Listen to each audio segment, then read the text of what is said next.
O podcast Chimarrão com Espiritismo apresenta reflexões sobre o Livro dos Espíritos de Allan Kardec, com comentários do Espírito Miramês e do Núcleo de Estudos Espíritas Vinha de Luz, de Praia Grande, Santa Catarina.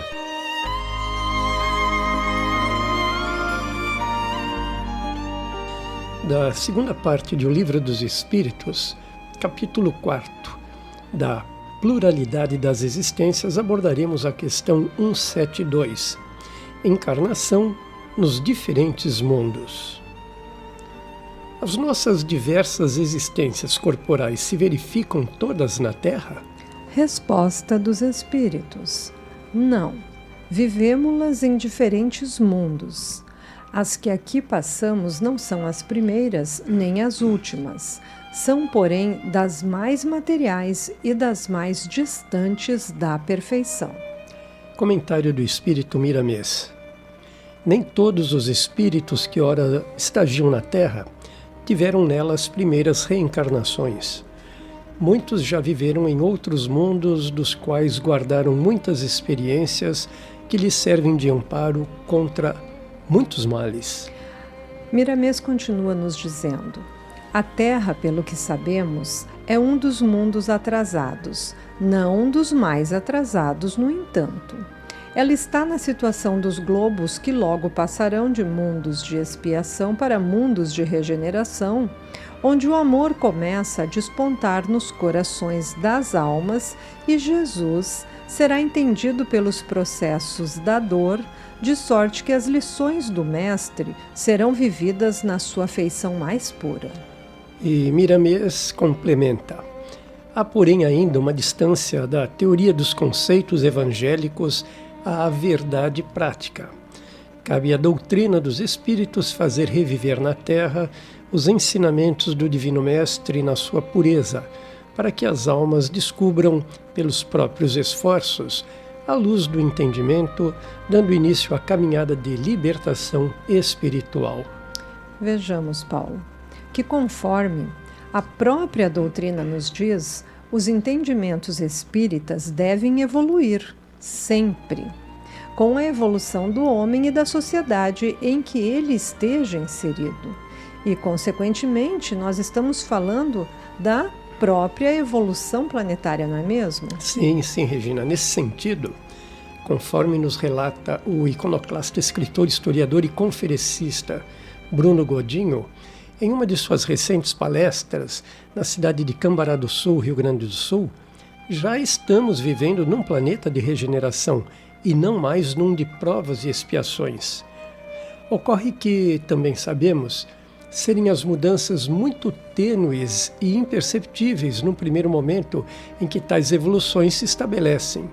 São como aquelas cores indefinidas do arco-íris que se situam entre uma e outra, perfeitamente identificáveis. Pois é, Paulo, falando no Bruno Godinho, e falando que ele diz que nós já vivemos num planeta de regeneração, isso também nós podemos conferir, quem quiser procurar mais a fundo essas informações, no próprio site da Mansão do Caminho. Muitos dos palestrantes que vão à Mansão do Caminho, ao Centro Espírita da Redenção, se não me falha a memória, onde Divaldo fazia suas palestras, todos já dizem que nós já estamos, sim, no planeta de regeneração. Porque essas cores que você citou, essas cores transitórias, são uma perfeita analogia que podemos fazer a fim de entendermos, então, a própria transição planetária. Ou seja, embora já possamos nos considerar vivendo, então, no primeiro minuto de um mundo em regeneração, seus efeitos não podem ainda ser percebidos. Nesse primeiro minuto do dia seguinte, ainda estamos sob total escuridão, à espera de que o amanhecer nos traga a luz, e com a luz o pleno entendimento de que já estamos num novo patamar evolutivo. Pois é, Regina, esse palestrante inclusive vai mais além, ao nos afirmar que todos os 9 planetas do Sistema Solar, incluindo o recém-desconsiderado Plutão, são mundos mais evoluídos que a Terra. Estamos, então, dando os primeiros passos na mesma direção. Também quero chamar a atenção para a afirmação de Miramês, quando ele nos diz que a Terra, pelo que sabemos, é um dos mundos atrasados, não dos mais atrasados, no entanto. Ela está na situação dos globos que logo passarão de mundos de expiação para mundos de regeneração. Devemos considerar um fato relevante. Miramês fez tal afirmação, Paulo, através da psicografia do médium João Nunes Maia, que se encontra no livro Filosofia Espírita e que foi psicografado em 1923. Pois é, realmente interessante, Regina. Um comunicado feito há 102 anos, ou seja, há um século, período bastante plausível para que a humanidade já tenha atingido condições evolutivas mais aprimoradas, o que podemos constatar a olho nu se observarmos, num período ainda menor, as evoluções testemunhadas em nossas próprias vidas, como em diversos setores da vida em sociedade, seja no campo tecnológico, no social, no campo das leis dos homens, além, indiscutivelmente, nos níveis da inteligência e do intelecto humano. Falta nos aprimorarmos na questão moral. Realmente, é onde mais temos que nos aprimorar. Então, seguimos agora com o comentário do Espírito Miramês. A humanidade, em geral, se encontra muito distante da perfeição. Contudo, está a caminho, e isso, para nós outros que convivemos com os homens, é motivo de grande alegria ao vê-los trabalhando dia a dia em busca da melhoria espiritual. Pois é, Regina, observemos atentamente que quando o Miramês assinala a humanidade em geral se encontra muito distante da perfeição, contudo está a caminho. Nós podemos inferir exatamente o que comentávamos anteriormente. Estamos mergulhados no processo de evolução permanente, embora lento. E nesse sentido, o único salto possível é migrarmos de um mundo de provas e expiações para um regenerado. Porém, somente ficarão neste mundo regenerado espíritos que já vivenciam o amor em suas ações. Paulo, essa regeneração será feita através da nossa melhora, ou seja, da nossa renovação, a renovação dos nossos pensamentos, palavras e ações. Porque se eu melhoro, o mundo onde eu estou inserida melhora e também se regenera. E esse processo deve se dar como uma reação em cadeia. Miramês continua a nos esclarecer, Paulo. O Evangelho de Nosso Senhor Jesus Cristo pode ser entendido em várias dimensões de acordo com a elevação do espírito. Estamos empenhados, espíritos e espíritas, em buscar na profundidade do tempo o verdadeiro Evangelho do modo que foi vivenciado pelo guia espiritual da humanidade. Para tanto, devemos nos esforçar no cumprimento desse dever, que para nós outros é uma glória, de recordar o que foi dito para nós há quase 2000 anos. Compete a cada criatura esforçar-se em todas as direções do saber para que o amor, aquele ensinado por Jesus, venha à tona da consciência no sentido de libertar todas as criaturas da ignorância, fazendo lembrar a profecia de Moisés da descoberta do paraíso perdido, onde poderemos encontrar o leite da vida e o mel da perfeição espiritual. Pois bem, obviamente, Regina, que à medida em que vamos evoluindo, mais vamos nos distanciando dos equívocos e mais vamos nos aproximando das virtudes, essas assinaladas pelo Cristo. Na verdade, quando dizemos que precisamos deixar um mundo melhor para nossos filhos, não percebemos o erro no qual incorremos. Você percebe onde estamos cometendo o engano? Penso que sim, Paulo. E segundo alguns palestrantes espíritas, muitos já têm falado, que nós acabamos distorcendo qual devesse ser o melhor entendimento. Se considerarmos que a regeneração do planeta só vá se dar em função da evolução de cada um de nós, então a frase correta seria: precisamos educar nossos filhos para que no futuro eles possam herdar um planeta melhor, regenerado, e não um planeta imerso em sofrimentos e penas, porque as condições que se possa encontrar em qualquer mundo habitado serão as que traduzem o nível evolutivo de seus habitantes. Quando Miramês nos diz: para tanto devemos nos esforçar no cumprimento desse dever, que para nós outros é uma glória de recordar o que foi dito para nós há quase 2000 anos, eu lembro das palavras, Paulo, do Mestre Jesus, nos ensinando o meio de evoluirmos. Amai-vos uns aos outros como eu vos amei. Eis o novo mandamento que Jesus nos deixou. Sigamo-lo e evoluiremos cada dia mais. Comentário do Espírito Miramês. Se a lei da reencarnação nos fala que já passamos em muitos mundos recolhendo experiências, devemos a esses mundos o que aprendemos. Portanto, a mesma lei do amor pede que devolvamos o que recebemos em forma de fraternidade universal, enriquecendo a vida e despertando em nós os valores que nos foram legados. E Miramês diz mais, Paulo: não é somente a Terra que tem as possibilidades de receber rebanho de almas e educá-las. Deus não iria criar somente um mundo em condições de ser habitado.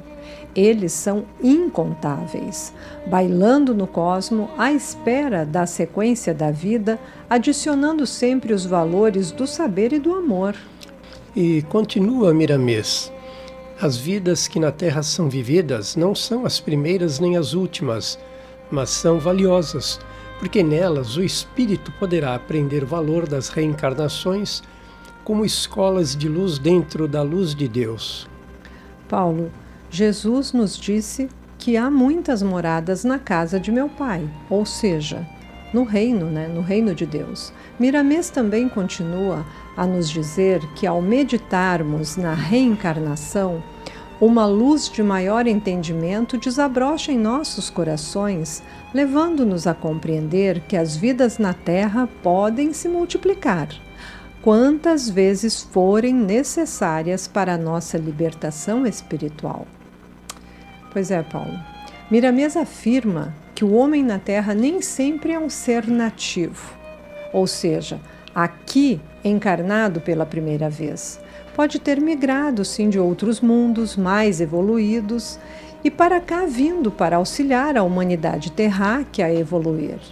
A isso daríamos o nome de missão ou degradação, pois muitos espíritos que não se regeneraram ou que não evoluíram moralmente nos planetas em que se encontravam são degradados para planetas menos evoluídos, a fim de levar o conhecimento e o progresso para um orbe mais inferior.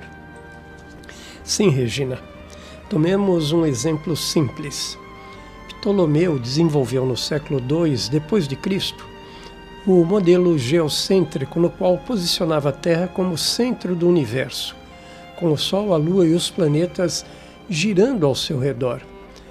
Em contraposição a esse modelo, Nicolau Copérnico, em 1543, isto é, 14 séculos depois, apresenta o modelo heliocêntrico, propondo que o Sol e não a Terra está no centro do sistema solar. Para tanta inteligência, pesquisas, cremos que são espíritos mais evoluídos que aqui vieram para ajudar em nosso progresso. Existem obras espíritas que falam a respeito da envergadura de muitos que deixaram seu quinhão ajudando a humanidade terráquea a evoluir.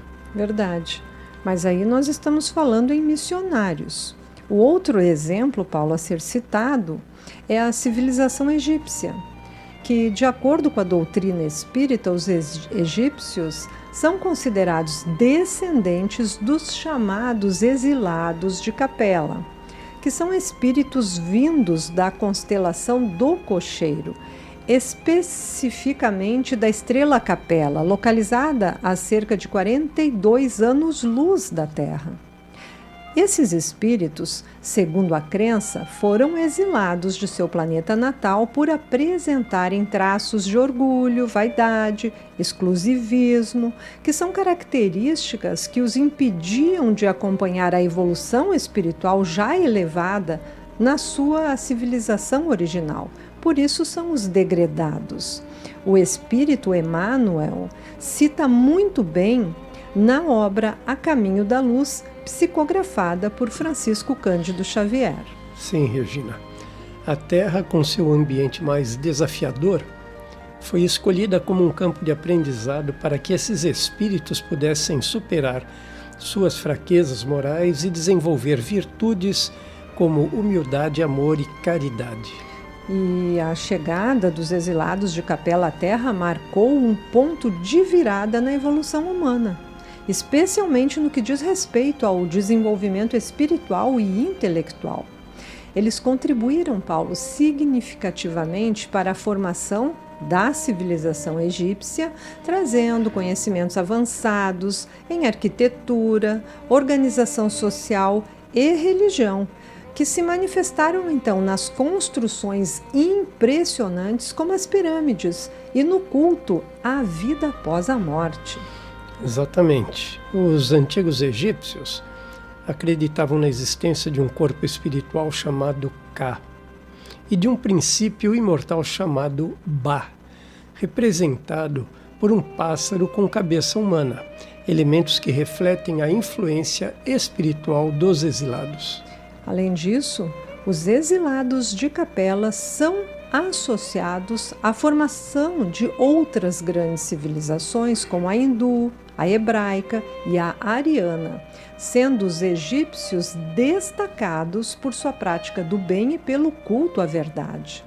A civilização egípcia, portanto, é vista como um dos principais legados desses espíritos que, apesar de suas falhas, deixaram um impacto duradouro na evolução da humanidade. Sim, e muitos desses espíritos, após cumprirem sua missão, retornaram ao seu sistema de origem, mas há ainda muitos reencarnados na Terra, auxiliando na transição planetária atual. Então, Paulo, isso responde a esta questão, a 172, aonde nos diz que as nossas diversas existências corporais se verificam todas na Terra? Foi a pergunta de Kardec. E os espíritos responderam que não, vivemos-las em diferentes mundos. As que aqui passamos não são as primeiras nem as últimas. São, porém, das mais materiais e das mais distantes da perfeição.